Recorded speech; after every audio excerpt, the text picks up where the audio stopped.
So, yan guys. Ito yung before. So, we're gonna make a walkway. And we will use this rocks and stepping stone. Ayan. So, ayan siya guys. Yan. Lagyan ng fabric. Tapos yung staples. Bira-bira ka sa dito. Mabalance ito speakers.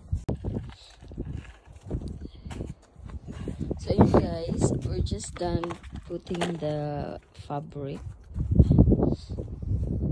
Ayan. After that, we're gonna put the steps, stone. And then this rock.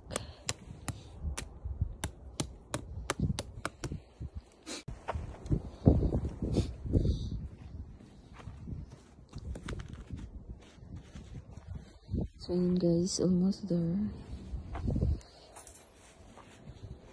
So ayan guys. So make sure na same siya ng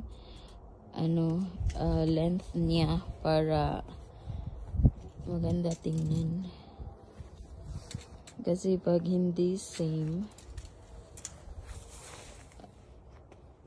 kailangan na permanent na siya eh. So need to make sure na same length and width. Alright. Guys. Ayan.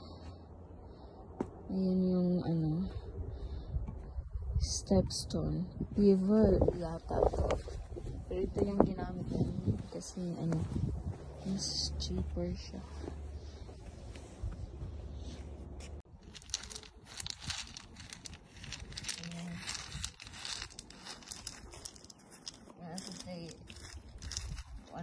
Mag-arrange ka ba ito?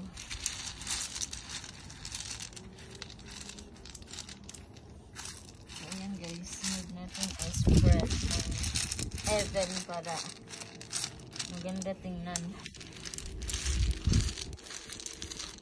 Maybe it's gonna be good.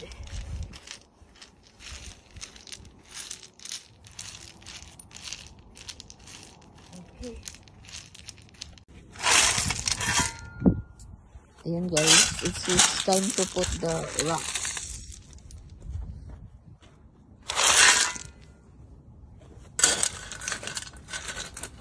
So, ganyan na siya guys. So, we'll see the outcome. Oh, sige.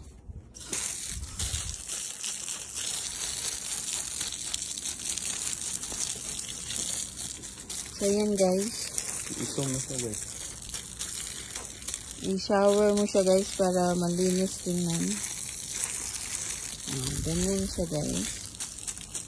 Ang ganda na niya tingnan. Ayan. Sariling sikap. DIY. Look at this. So, hindi pa siya tapos guys. Marami pang rocks dyan. So, downhill guys, papunta sa backyard. Ayan. We'll see you in the next video. Bye.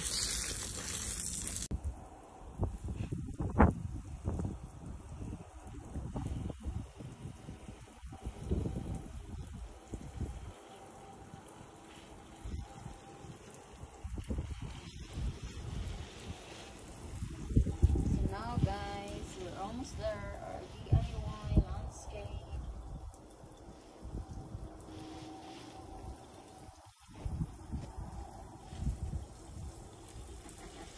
Hindi po nasa kuwan lamig.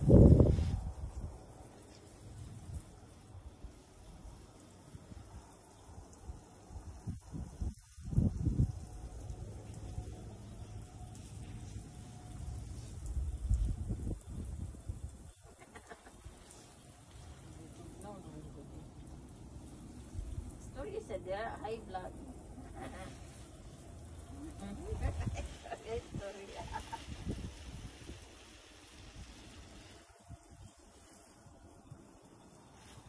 Iwasunod pa na mo ni Diring Kilira guys.